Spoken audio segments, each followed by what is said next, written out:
Welcome to Axel Arigato Talks. I have the musician, actor, mental health superhero, and my old flatmate, Jordan Stevens. Hello, Tom. How are you? Yeah, I'm good, mate. How are you? On a scale of 1 to 10, how much do you miss living together? Like a solid 9. Do you want to just do that in that camera? Yeah. Out of 10, I miss Tom 9 out of 10. Okay, and we lost the one just because... I think you like used to make yourself sick from eating too much pasta pesto, and sometimes I think about that and grimace. Okay. But totally. I'm obviously, as you know, a big fan of pasta pesto with broccoli and occasionally chicken. Love that. But I went too hard with it. Yeah, I've had to step away, actually. I go to PPA, Pasta Pesto Anonymous now. You joke, but you should. I should, yeah. It's a real problem. Speaking of pasta and pesto, when I think about living with you, the one thing that plays on loop in my head that I love... How organised I was. How organised? Yeah, my God. Mary Kondo. Yeah. I will never forget watching you make pasta and pesto once. You boiled the pan with water. You added salt. And then I saw you add pepper. Okay, listen. This is mad that you're saying that. Why? Because it's actually not that mad. That you added pepper to the hot water? That's actually not that mad. Okay. I'm sure I saw that confirmed for me recently on a... I think about it a lot. Because I no longer do that. Okay. And I've actually previously been mocked, bullied, some may say, for my unconventional cooking techniques. But I'm sure that flavouring water, boiled water, isn't that. Yeah. Because you are then putting the pasta in. Sure. I'm not mocking you, first of all. Sure. Secondly, I'd rather you add pepper than olive oil. Because if you add olive oil to hot water, the sauce doesn't stick to the pasta. Really? Facts. You learned that the hard way. I really did. So in your ridicule of my pepper, you've admitted that you added olive oil to the... Yeah. Cool, man. Yeah, it goes both ways. I'm glad we got that out of the way. I really am, because it feels like you've been sitting with that for a long time. Yeah, it's been too long I've been sitting with that information. Okay, so... Guys, try what you want with cooking, man. It's all about experimenting. Yeah. Let's talk music. Yeah. Your album, Let Me Die Inside You, plays in the Axel office religiously. Does it actually? Yeah. That's great. For sure. Like our little section has its own speaker and we always put it on. The sniff made me feel as though maybe you're not telling the truth. Oh no, it's just been a long day. Okay, cool. Let me die. Long day in I a love cold studio. Yeah. Yeah, Big Bad Mood we love. Yeah. We love all of the songs. Yeah. And so that's been out for a minute now. Uh-huh. What sort of relationship do you have to that music now? Because you've always striked me as someone who is mastered the art of reinvention. Uh-huh. You've had many different iterations in your life. Mm. What's your relationship with that album and that music now? And almost where are you at creatively today? I think whenever someone says the album name, I think that's funny, because the more people say Let Me Die Inside You as an album title, the kind of more inappropriate it feels. Like the physical act of dying inside someone. Yeah, it just, I don't know why I suddenly feel as though it is quite an intense album title, but at the time I knew what I was trying to say and how I felt. How do I feel about the album now? I think I feel proud in retrospect, as I often do. My issue with creativity is often immediately after creating. I don't know if I like something, and I can often have voices in my head trying to give me creative reasons as to why I've made a mistake, you know? So what I've really been working on in my life as I've grown older is being proud of my work and instantly engaging with it. I do actually, when I first created it, amazing. 2 days later, I hate it. Right. Then a week later, that's what I'm working on, to be like, no, this is incredible. A lot of the songs on there I'm super proud of, and ultimately I made the album because I wanted a sonic footprint of where I was in my life, more like a diary, so I can look back at it at some point. And that was it, really. It's a hobby now for me, music. So anything that comes from it is such a buzz. And it's a blessing as well. To listen to, anyway. To listen to my own music? Yeah, like a blessing to... I imagine it would be a blessing to like create something and put it out in the world, and people can, like you said, have a... come across it like a sonic footprint. Yeah, that's all I want. It's because it's just there. And the response I've had, I love it when my friends love it. That means so much to me. And yeah, man, it's just like, Big Bad Mood was getting played in this radio station in Nigeria recently, and I was just like, sick. Yeah, with no, I mean, we gave it a little bit of a push, but it's all totally independent. We kind of work a lot of it on it. We bankroll it ourselves, and the artwork, that was a joy to make. The merch was good as well. The artwork I love. I'm fascinated with sexual fruit, and I just think there's so much phallic imagery in society. I don't even know what the word for like A vagina. Well, can you swear on this? Yeah.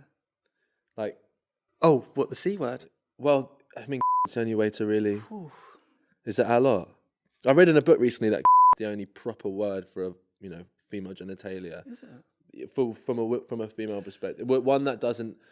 I don't know. And the closest maybe that was a weird time to say it. No, it's fine. But I mean, the closest thing to that would be the peach. I chose half a. Or is it an apricot? I think it's a. There's another one. There's another one that's not quite a peach. That's not fuzzy. Does anyone know? Nah. Nectarine.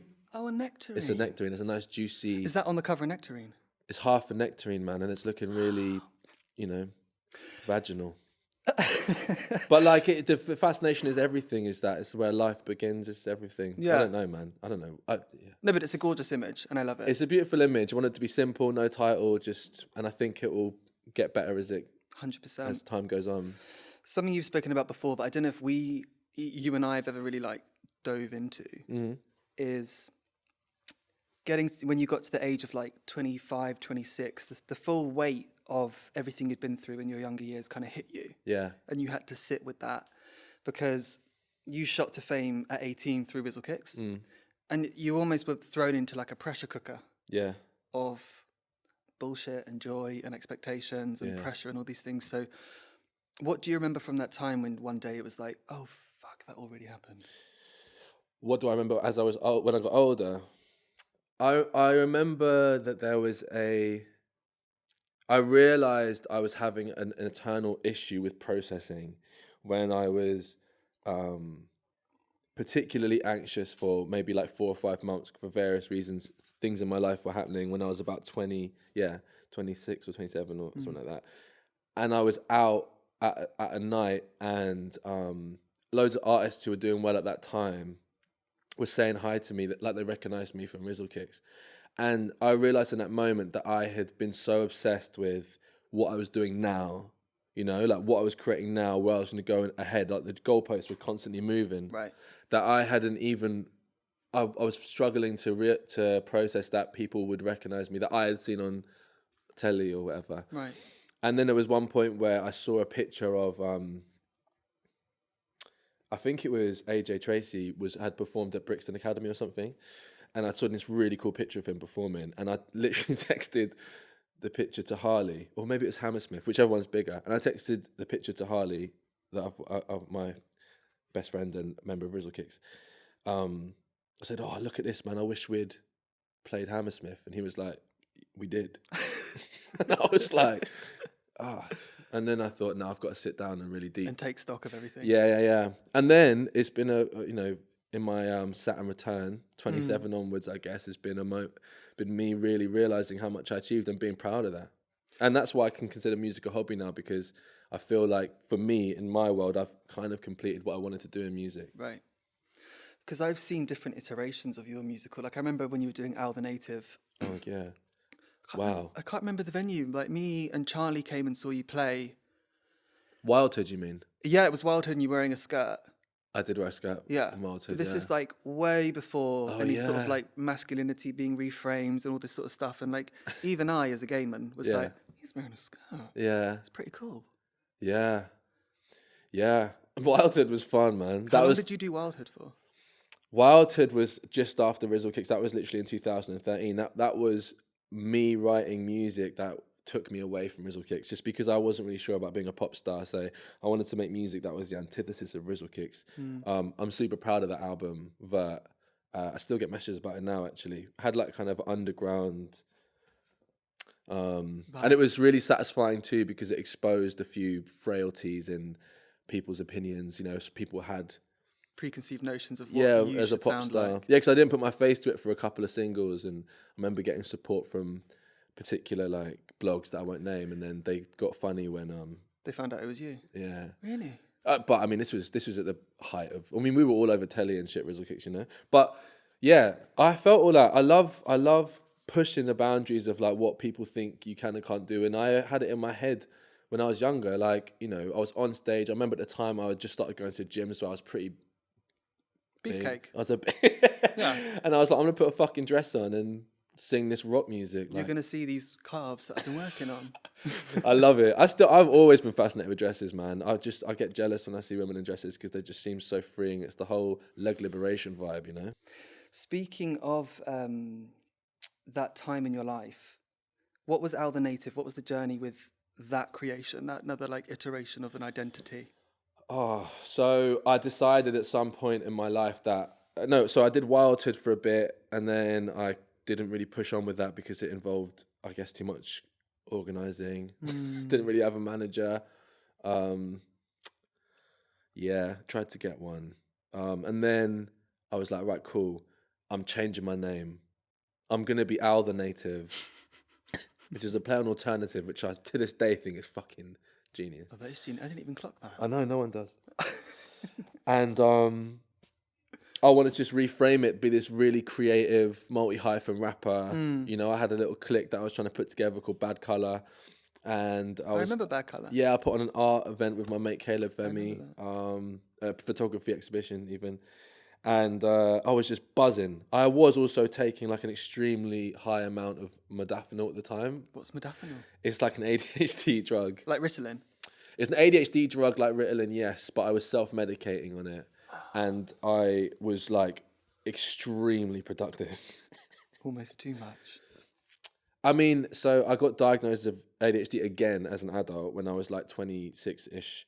And when I told the guy, the examiner, how much modafinil I'd been taking, I realised that I'd been overdosing on it for like 2 years, every day. Fuck. But listen, I did a lot. I got a lot done, but I didn't finish anything. And I think that's when I've transitioned into kind of sobriety. I've come off my ADHD meds. I'm slower, but I finish things, which is great. So I'm buzzing. And Al the Native, I was like, right, that's me now. But people kept thinking it was AI the Native, which did my head in because the L looks like a capital I. Oh, Fucking fuming about that, for one. Right. And two, I just had to go by Jordan Stevens because I kept doing other bits, and then people would be like, what's your Instagram? And I'd be like, Al the Native. And they couldn't tag you. But you know what? I could have made Al the Native me if I completed it. If I pushed on and was like, if I committed wholeheartedly. But ultimately, Tom, I think I still had some commitment issues to work through. And that included commitment to my own ideas. But now you've arrived and you're releasing music under your own name. Yes, Jordan Stevens. Yeah. Although I am going to change my name. You don't like the surname? Yeah, no, I'm going to change my actual last name. To? Well, I'm going to keep that to myself for a minute. But Okay. I'm going to depot and getting it done because Stevens is a slave name. It's lame. I'm getting rid of it. But people can still call me that because I I've got like a stuff published and stuff with my name. So I'm not. It's more for me. Okay. Stevens is a slave name. Yeah, most Caribbean black people, their last names are like from plantations. It's pretty shit. That's why you got loads of like Jamaican Smiths or. So you're going to legally change it? Yeah, man. Wowza. Fuck that shit. Where are we in the interview at the moment? If this is like a 400-meter race, where are we in the race?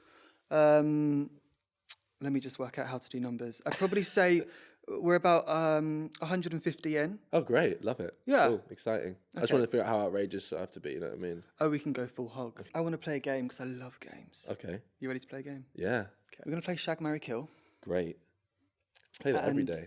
You play that every day? Brighton, London, Margate. I'd kill London. That's mad, isn't it? Yeah, but I don't blame you. I think it's a scam. I actually think London as a place is a fucking scam. Why? Yo, deep this for a second, yeah?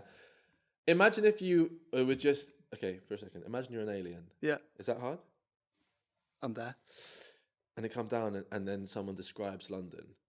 Do you not think that's wild? Depends what they please say. come to this place where the air is so toxic that like it's actually technically killed or been part of the reason why a child has died in the last 10 years. People live on top of each other in these weird hives. You can't drive through it without being charged money. You can't park without being charged. You actually can't breathe without being charged money. Yeah. The rent's extortionately high for less space. Buying a house is a joke too. And then there's a Pret on every street corner. Yeah, there's like 3 parks. Huh? And there's a Pret on every street corner. And it was Prets are us. Yeah. But I tell you what, great social life, great food. You know what I mean? Good mates. So kill London. Sorry. Kill London, Shag, Brighton. Shag Brighton. Yeah. Yeah, Brighton, I mean, I don't really go back to Brighton. It's your hometown. It's just funny. It's not my hometown. I was born in London. Are you? Yeah, I moved to Brighton when I was 10. I've got a very love-hate relationship with Brighton. But, you know, I reached sexual maturity in Brighton, so. Good to know. Margate. So kill London, you're going to, did you say Shag Brighton? Yeah. Okay. And then marry Margate? Yeah, diamond in a rough. Nice. Yeah, Margate's just got that, you know. Got that zhuzh. It's just like new school, open-minded, has a history of slight racism. Yeah. Okay. Next one. Dennis Rodman. Yeah. Who I know you love. I love Dennis Rodman. He's like my idol. Maya Jama. Right. And Rishi Sunak. Honestly, I couldn't. Yeah. That's wild. Came from in here. Wild. I mean, wait, was it Shag Marry? Shag, marry, kill. If Shag is too heavy, you can do the PG version, which is kiss, marry, kill. Well, Rodman's married himself, so... Is he? Yeah, he married himself. Oh, he married himself, right? Yeah. No, he's not married himself. He literally married himself. I would kill Sunak because... In a heartbeat. Or would I marry Sunak for the money? Or, like, I can change this man. No, I can kill him once we're married. Oh. And then you'd be first lady. Yo. I see it for you. That's kind of crazy. But I couldn't kill Maya or Rodman. Are you kidding me? No, I'd have to take out Sunak. He's just too lame. Yeah. He's just too, you know? Listen, I can't pretend to know enough about politics to really deconstruct why I feel such a repellent energy from him. But like when I just see him present on stage, I'm just like, stop talking. I don't want to hear you talk. I agree. I think you should disappear. Forever. And then between Maya and Rodman, I mean, I guess I'd have to shag Rodman and marry Maya. Love that. I think I'd do the same. You know what I mean? All right, last one. And it's funny you mentioned Harry Potter earlier because it's Harry, Hermione and Ron. Did you read the books? No, Oh, you're I can't read. I'm still hoping to do one day. Okay, I would marry... I'd marry Harry for the clout. Yeah. Jordan Potter. Just to get that like second hand. You know what I mean? Like the wizard equivalent of Dancing on Ice. What, like the Strictly curse? And Jordan Potter. I see Oh no, that's Strictly. I see that. I see that for you. You know what I mean? Like he's the one. Yeah. I'm not making any judgments on people that I don't even know on these shows. I could forge a career out of being Harry Potter's partner. Yeah.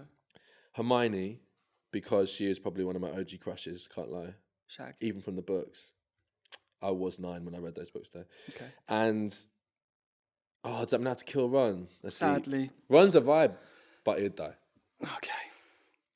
We were talking earlier about challenging masculinity. Yeah. Ron is a great champion. Sorry. Ron's a great champion for that. Yeah. I watched a film you were in called Tucked. Yes. Which I absolutely loved. Thank you. And you played a drag queen called Hope. Faith. But What was it? I love that you said Hope. I thought it was Hope. Hope and Faith was an underrated show, perhaps. Did you ever watch that ABC One? Anyway, I don't know if I did. I remember seeing it on the TV Guide, but I never watched it. Yeah, don't. You've spoken before about how quickly that role, I guess, landed in your ecosystem of jobs. Yeah. You had how long to prepare? Oh shit! Yeah. So I got offered the job on a Friday, and they were filming on like the Monday, or on the Wednesday and filming on the Monday. Yeah. What was that like to shoot? I actually borrowed a set of heels from Charlie's ex. Phileas? Yeah. No way. Yeah. I don't know why he had them. Neither did But I. so I could practice walking in them. Did you wear them on set? No, I've actually never given them back. I still got them. Yeah. What was the question? Oh, how was it preparing? Preparing, being on set, like embodying that character. Yeah, I loved it. I really loved it. I really think there's something empowering about engaging with the other energy. Like, I guess in that context, it would be a more feminine energy. I felt quite empowered by it. I felt like I understood why there's such an intense culture around Drag community. creative and open. And there's just something like, you know, I remember being in these like tight little jeans and these wedges, little Hello Kitty backpack and like a little headband and walking down Western Road in Brighton being like, I feel like a boss. Like $1 million. Like I can see.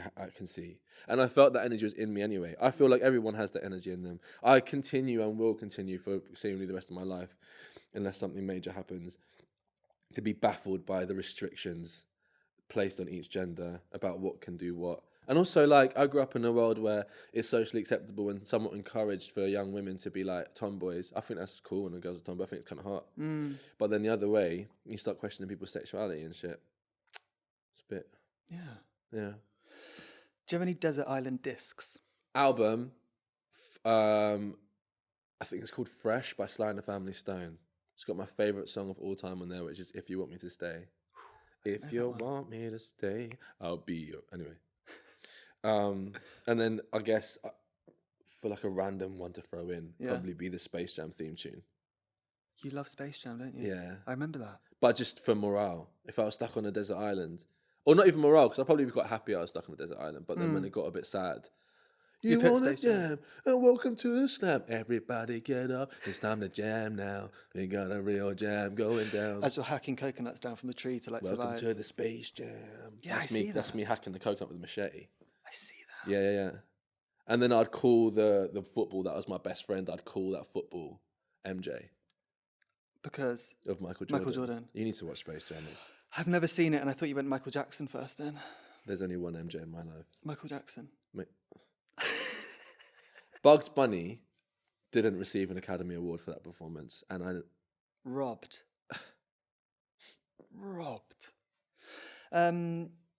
I want to ask you, because me and you are big fans of TikTok. Yeah, I love TikTok. We I forgot you own TikTok. I own. Yeah. Yeah. You're the ruler of 51% of this company, yeah. You really should have invested in TikTok, man. I really should have ahead of the curve.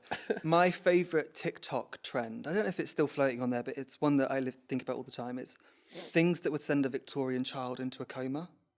You seen that one? You Like seen what? that? Like food? Okay, so it's like, say you dropped, same way that you were thinking about an alien. Yes. Say you dropped a Victorian child into the studio. Yeah. And say you fed them a chili heatwave Dorito. Yeah, man. Coma. Yeah. Would they though? Because they might have been out here eating raw chilies and that. For example, They like, might have been like, "What's this pathetic little sugar thing?" like if a Victorian child was here and they were like, "What's that?" You're like, "Oh, that's my blue raspberry vape." Yeah, no, the vape could legitimately kill a Victorian. But even just the thought of it, like, what? What, that you could just smoke air, like flavoured air through Yeah, like something beyond their comprehension. So the question is, what What would be yours that I'd give to a Victorian child? to make them go into a coma?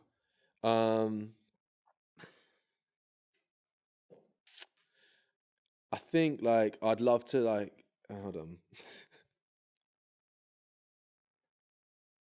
Oh, God. Like, for example, a gender reveal video.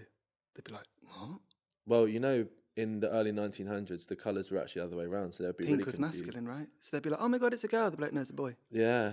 It was a watered-down Mars, which is red. So they pink As in for the boy. planet? Mars, like the god of war. Oh, God. What would send someone into a coma? Halfords. DJ Khaled. Another one. I would show them DJ Khaled. Just the sight.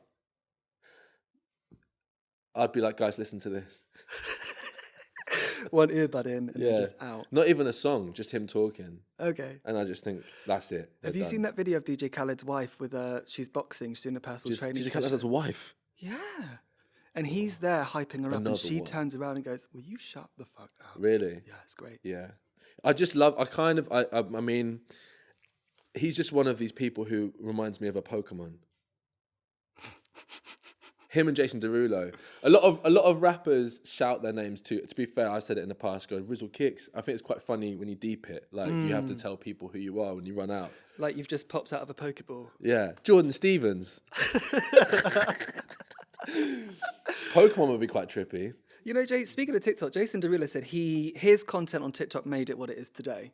His content. Yeah, I because didn't see he was the one- first celeb that did like big budget TikToks. And he was like, "It is what it is because of my content." He, I mean, fuck him. But like, also, Talk Dirty is such a banger. Like, he can say what he wants. Yeah. I really love that tune, bruv. And my favourite bit is in the video when they've got trumpets, silhouetted trumpets, when it's a saxophone that's playing. It's just brilliant. Genius. You They just really need thought that through. Also, 2 Chainz feature verse in that song, Wait, what's the song? Talk Dirty, featuring 2 Chainz by Jason Derulo. I've got to play it. Talk dirty to me. Oh, I know that one. Yeah. And then 2 Chainz' feature verse, in hindsight, maybe one of the best raps ever made. I think he starts off with something demons, Porsche Beamers, sold out arenas, you can suck my penis. And then at one point he says, this is one of my favourite lines, "Pussy so good, I bought her a pet." What does that mean? He says in his rap verse, Pussy's so good I bought her a pet. he says for no reason, no context. Oh, The it doesn't song's make not sense. about a... Well, no, it makes sense if you know, he said he had such good sex with this woman that he just bought her an animal. Bruv, that's crazy. That is crazy. It took me a minute to get But there. hey, listen, you know, like when you got the connection, like I consider it as my girlfriend sometimes. I'm like, God damn, I'm going to get you an eagle. On that note, Jordan, it's been an absolute pleasure. Yeah? Pleasure, never a chore to talk to you. man. Thanks so much for coming Just on. like being Axel. back in the flat. It